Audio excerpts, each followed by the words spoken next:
if you have been to Ford Fair or tracks in recent years, Laird Performance is probably a name you've heard of. And we're going to look around what they do, some of their cool cars, and see what else they've got coming up.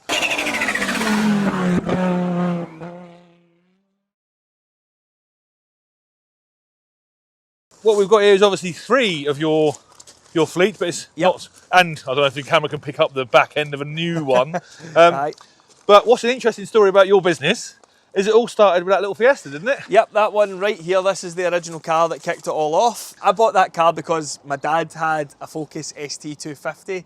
Right. And at the time, I was just doing different jobs in Yeah. general. Nothing to do with cars. But I liked my dad's ST 250 and I thought it was cool. And I thought, oh, seen a wee Fiesta ST and I was like, oh, I want one of them. So ended up getting that, and then it just kind of, you know, started modifying it as you do. Yeah. You know, I've not had one car that I haven't modified, so I started. So that's the modifying one that. that's all to blame, is it? That's That's the one to that all blame. this has That's spiraled the one from. that has just So literally snowballed. from Fiesta ST to headline partner at Ford Fair. Oh, I know, and it's crazy. And it's all because of that car. I know. No, it's that's mad. amazing. This is the car that we used to build all our Outlaw exhaust systems on. So that car. So, so instead of using like a jig, I just gave the fabricator my car because I there had you go, other mate. cars that I was developing at the time. So he would work on that and just work away. So that car's been sitting in another workshop for God knows how long. Yeah. And I just got it back recently because I got another ST that I could use as just a jig. Yeah. And basically we just fired that on, gave him that, and now I'm fixing it all up, and it's gonna be coming back. It's gonna be coming back. That's what we like to Definitely hear. coming back. So moving along the lineup, everyone, I had a Mark III Focus RS, lovely car. Again, another development toy, is this? This is the one that we've got that's got excessively high mileage on it. So it's I got, remember you saying about yeah, it. so this is the one that features on the YouTube channel. It's got 133,000 miles on it. 133. It's done a lot of Euro trips. So Yeah. I actually knew the original owner of this car as well, for the first person that bought it. But then it changed hands a few times. A guy done a lot of Euro trips, and that's what racked up the mileage. So it's actually a really, really good car. It drives as if it's a 20,000 The mileage car. doesn't ruin them, look. No, it Get and doesn't use them. ruin them. This one is quite clean still. Got a couple of stone chips, but nothing major. So what But have you developed on this car then, product-wise? Obviously, I'm guessing software. of course, yeah. So what we've done with this one is it's got our multi-mapping on it as well. So that's all switchable cool. mapping, launch control that's adjustable, no lift shift. We've actually just put a really big turbo on it. Well, I say a really big turbo. Yeah. It's a big turbo. Comparatively, but yeah. We've put a bigger one on it as of recent. I'm not finished the software on it yet, but I'm going to build like a boost by gear strategy for it, as well as tune the rear drive unit. That way we can put power down a bit better.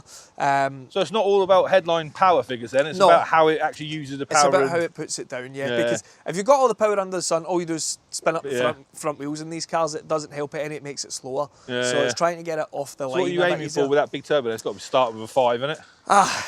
It's still a standard engine. Oh, is it? Yep, still a standard engine that's in it. So I don't know that I'll be going for 5. Not to start off with. No, I'll probably aim for around the 460, 470 horsepower mark. Still decent though. It's still a lot. Decent. It's still a lot. This car runs about 400 before I change. And you say you're doing this on YouTube channel? Yeah, we're doing it on our YouTube channel. So if you want to find out how much power an RS can take on standard tunnels, really, find out, because I'm sure you'll push the boundaries. I will. It might end spectacularly. So but stay tuned for that one. We'll give it a go. We'll definitely give it a go. And then this one, I love this one as well. Everyone knows I like a track car. So Mark IV Focus ST track car. You unveiled this at Ford Fair a couple of years ago, didn't you? We did, yeah. So that was its first kind of outing. So what made you build a track car?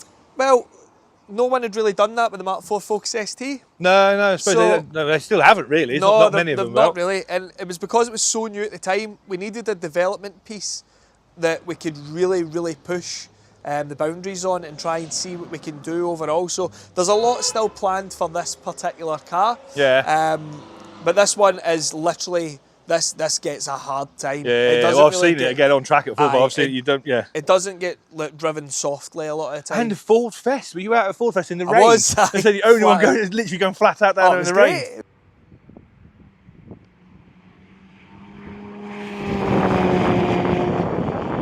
It was great. You know, we just put the big wet tyres on and away we went. It was fantastic. You know, I had a great time. Yeah, that was good. I need to adjust all the seat because, you know, I haven't adjusted the seat since Ford Fair last year where we had Jack Davidson out running the car. So I'm sitting like that and I can't see over the steering wheel. It's horrendous. He's tall. I'm vertically challenged. No, it's looking good. So is this coming back to Ford Fair this year? Yes, this will be coming back. Perfect. Hopefully with a few more. What else are you bringing to Ford Fair, actually? Obviously, the Fiesta's probably not going to go. It might. It depends how I get on with it. Yeah. But yeah, we're definitely bringing this. We'll be bringing the drag car that's in the trailer. Yeah. We'll hopefully be bringing our Mark 8. That's all going well. It's away getting its engine forged at the moment. Oh, nice. So we should have quite a powerful Mark 8 Fiesta ST there as Yeah. well. There's not a lot in those cars, but they are fantastic to drive. You know, they don't make big, massive, high horsepower numbers like the Mark 7 can. But see, driving experience-wise, it's night and day. Just walking around. Obviously, this is a non-Ford. This is a non-Ford. Even as a Ford fan, I've got to say I quite like that. Aye, it's definitely different. One thing I hated about it when I first got it was the wheels. I despised the wheels on it. It wouldn't matter what model it was, I hated them. So I had to wait. So is that just a personal toy then, or is that a development car as well? It's both. It is both. I bought it for me, but there's not that many of them on the road, but we have developed stuff for it. So what we've developed so far is lowering collars. So we've actually, this full car is lower than what they normally are. Oh, right. So that basically allows the nose lift to continue working.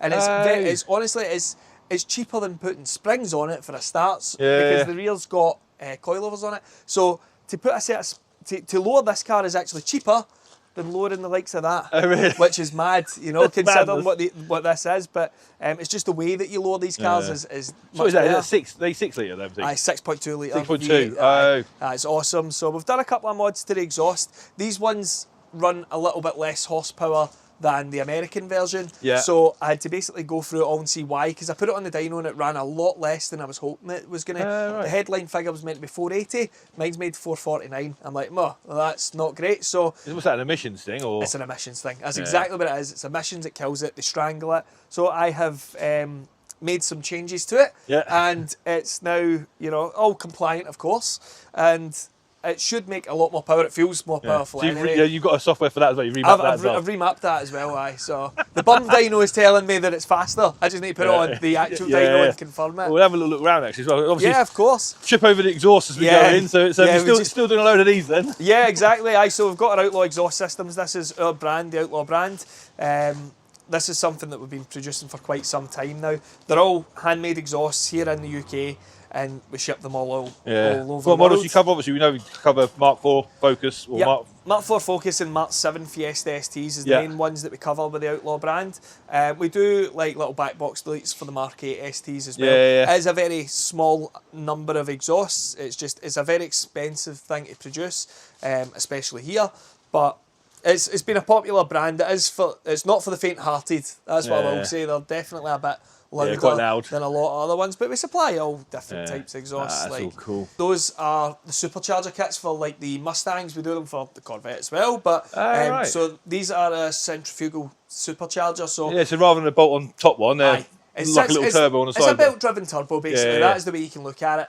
And as the RPMs rise, the boost rises. So it's a bit more manageable in terms of power. Keeps a nice linear power. and supposed. That's exactly it. Keeps that NA feel. And what do they make? For 600 horsepower? I think it's more than that. I think it'll be closer to 7, 8. You know, Ooh. hopefully. Yeah. Hopefully, all going well. Yeah, nice. And they just bolt on kit, aren't they? Should all just bolt on and just work straight away. Nice. But the one we've got at for Ford Fair is going to be very nicely presented and stuff like that. Cool. So the customers opted for all polished finish and all that, so it's going to be another Fiesta ST going in. So this one is getting the Maxton and Miltech exhaust done on it. So it's actually getting converted from just your regular kind of exit here to a twin exit. Oh, nice. So that'll be a that's lot what nicer. Maxton twin exits. So they provide the diffuser and stuff like that, and you know, Miltech's done the exhaust. Miltech's done the exhaust. And nice. We supply all that stuff. Obviously, you're known for the software stuff. Is probably what you're biggest known for. But people can come in and do suspension, brakes, everything. Yeah, EBC boxes somewhere. The workshop's fully equipped to do with anything, even from maintenance jobs like timing belts and water pumps and stuff like that as well. So we do all that sort of work as well.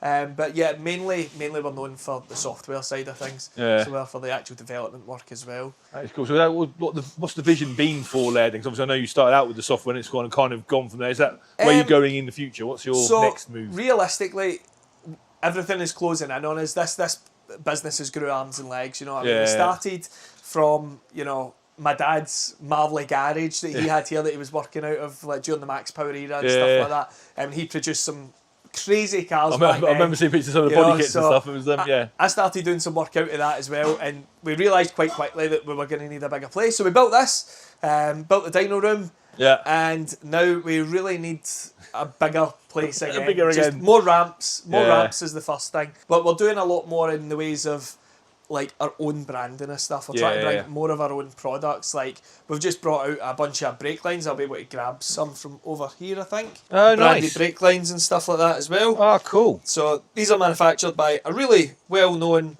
company, but just with our branding on it. Nice bits of kit. So far we've done Mark 8 ST, Mark 4 ST, and the Mark 7 ST. So you literally do cater for a bit of everything now. So it's no matter what, obviously the more modern models. So you're still talking Fiestas, 7s, 8s, and Focuses, Mark 3s and 4s. Yeah, pretty much. But anything for that.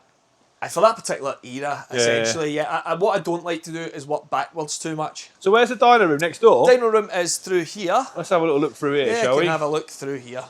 So here is the dyno room. And another Pro Charger. Another Pro Charger. So this is the one that we're going to be putting on the car that's getting revealed at Ford Fair. Right, so it's a Mustang one, is it? Yes, this is a Mustang cool. one. This is the one that's quite fancy. Customers paid extra to have it all polished. So it's absolutely stunning. Of course. Let's have a little look, see what's in there. Got to have a bit of under bonnet bling. So if we just get that over there we are. So that is quite the size. That is a big old beastie, isn't it? Well, there, you can see the size of it next to our kind of business card. It's a fair size, even for a turbocharger. I mean, look, that's a big roll of tape as well. Actually, there's a roll of tape, so that's about the same size as the inlet. Oh, it'll fit right on it. Keeps that nice and good, so it does. So. Well, that is, obviously, this is your dyno room. How long have you had this then? You're right. So this is where you spend most of your time. This is where I spend majority of my time. Everything happens in here, from general runs of the business to developing software. And so you just lock yourself in here, get your laptop out, and pretty much. I have spent many a night in here, more or less, up developing what this is. One of the things that we've been developing over quite some time is custom multi-mapping strategies for the Fiesta STs. So you're still developing new products, even though obviously Mark 7's a bit older now, 10 years older than they are now. So you're still developing new products for that? So this is an ongoing development project we've got on right here. This one we were doing some ethanol testing with. So we're trying to get flex fuel working. I was doing different stuff for the launch control. We're just refining the launch control strategy that we've already built for this. So you've got a launch control on these as well? Yeah, this got launch control. It works actually pretty well the way that we've been doing it. I just want to make it that little bit better. There's still more that can be done to make it that little bit nicer. That's not an aftermarket bolt-on system. That's integrated through the ECU. Yeah, it's through the ECU, so it's all done as a custom code patch that we've had to sit and write for quite some amount of time. So this particular car, I have probably bricked the ECU on it a good 15 times in building this patch, and then I had to undo it all, take the ECU out, pin it all out and stuff like that. But that's what happens when you do development work at that kind of level. You can always run that risk, but it's easy to fix. How long have you had a dyno cell now then? I believe I've had this for about 4-5 years. 5 years. Well, it was during COVID that we got the dyno. It was during all that era that we actually got it. If it wasn't for Big Rishi and his bounce back loan, we probably wouldn't have got the dyno the way we wanted it, so it made sense to do it at that time. When that opportunity came up, that was it's quite good really when you're talking about you can't talk to anyone, so just lock yourself in a room and just go for it. Just go for it. Just go for it, and that was exactly what we done. So once it was actually quite nicely timed, because once the restrictions started easing up, everything could go in and the dyno could come. It was built and then everything could operate, which was really, really nice. So it all timed out quite nicely. But we've got... Obviously you map cars in here then as well. So the customer's car comes in, you'll map it. They don't even need to come in. They don't need to come in. No, they can. We do a remote tune device. So you'd probably seen last year we had HP tuners with us. So they build our remote tune devices and we send them all over the world. So sometimes I might be sitting here and there'll be nothing in here, but I'll be mapping maybe 5 or 6 cars. So how does that work? So that then sends the info back from the ECU to you. You do what you do with the tune, send it back, and then they flash it back to the car. Pretty much, it's just a flash tool, so they can do it all through their phone. Then go on there and download the TDN app, get the device, we send it out to them, and they just plug into the car, read the car, sends it to us, and then we send them the return file. So can you do custom tunes in that sense as well? Yeah. It does. It's not an off-the-shelf. It's a it's a proper custom tune. Yeah. The exact same way I do it in a dyno. The only difference is that you're not seeing the exact figures. You know, we're just looking at the raw logs, which is what we're looking at in a dyno anyway. Dyno's just a tool. The numbers don't really matter that much. It's all about the delta gain and how the car logs at the end of the day. And what sort of power is your dyno rated to? Obviously a single drum, so you haven't got the wheel spin issue. Horsepower, I believe it's rated up to. Yeah, we've got the big retarder as well for load control if we want to do it that way. Can do all the steady state stuff and that. Honestly, do I use it that much? Not really, because I don't do a lot of standalone mapping. I don't need to do that much steady state stuff. This sort of development stuff. Yeah, so for certain levels of development, then it's really, really handy. But there's so many different tests we can do with this rolling road. And I have not needed to put a spanner near it, which is fantastic. So you want it to tool at the end of the day? It's been a great investment. It has done really well. Watch this space, guarantee tomorrow it breaks. Or later today. You know? No, it'll be fine, mate. It'll be fine. That's As headline partner, as Ford Fair, what does that mean to you? Why did you go for headline partnership? And what does that mean for Laird Performance? What does that mean for you personally? For us, well, you know, it's the biggest Ford show in Europe. It's everything that we were all about. Like, we lived and breathed Ford, you know what I mean, for so long. Getting to that point, which was somewhere like brands like Mountune have been. I mean, Mountune is, you know, they're probably very historical brand, aren't they? They're the historical brand. They work directly with Ford. So getting to that level for us was just, you know, it was more of a personal thing, more so than anything else. It felt like we'd really made something here. You're at the table now. We're in the game now. You know, we're at the table. You know, we're trying to solidify the brand now as well. It's just, you know, just being there and working in people's cars. It's not just a case of selling products on the day either, is it? It's that community feel and build, like you say, getting in the scene and talking to customers. Obviously, there's loads of Fiestas and Focus and stuff on site, but there's lots of potential customers there. But it's getting to know them and getting a feel for what's going on. Do you get any ideas for development stuff from feedback from places like Ford Fair? Yeah, as well, we do. We definitely do. Like, over the years, we've always had people asking us, "Oh, we want launch control on this," or "We want switchable pops and bangs," or whatever on these. So, you know, for a long time, it wasn't really possible. It was always possible. It's just putting the development work into it and learning what needs to be learned in order to apply these kind of functions is quite time consuming, because, you know, you're always learning in this game. Nobody knows it all, and, you know, doing that level of, you know, reverse engineering as such to these ECUs to try and add these extra functions, that takes because manufacturers don't make it easy anymore, do they? No, they definitely do not. So we're basically targeting free space in the ECU and inputting functions in that area so that the car responds a certain way. But that took a lot of time and money to learn how to do it. But we're getting there. We're really, really getting there in the end. That is good. It's a fantastic story as well, isn't it? Like I say, we can see your first Fiesta over there. That's sentimental value. That's why I've still got it. I knew, of course, you're never going to get rid of it, but you can see in a relatively short space of time how the business has grown from Ross messing around doing his own thing on his own car to doing a bit for customers, and all of a sudden,